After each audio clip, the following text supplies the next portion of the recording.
Seeing the DirectX DLL in your favorite title? I'm Sophie Chen, a senior Windows support engineer. Let's fix your gaming DLLs and get your performance back to normal. This DLL file is a DirectX 9 auxiliary library. It provides games with extra graphics tools for matrix math, shader compilation, and texture filtering, which are necessary for many PC titles released in the late 2000s. Now that you know how the file works, let's focus on the how and fix the issue. The DirectX 9 Update 39 DLL is a standard component within most gaming graphics runtimes.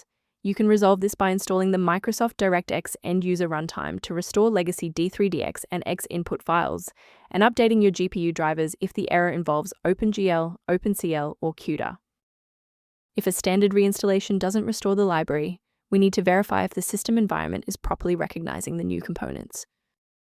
A standard restart allows the Windows bootloader to rescan your system directories and potentially recognize and unregistered the DirectX 9 component. Before you go, bookmark this video or click the like button.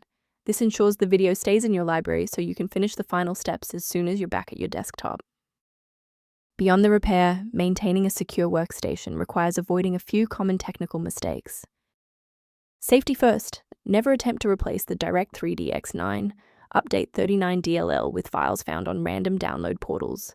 These sites lack quality control and often distribute files that are incompatible with modern Windows updates. For a reliable way to monitor these specific library interactions, I've included a professional resource link in the description. The link below references a resource for reviewing workstation health and the DirectX 9 synchronization.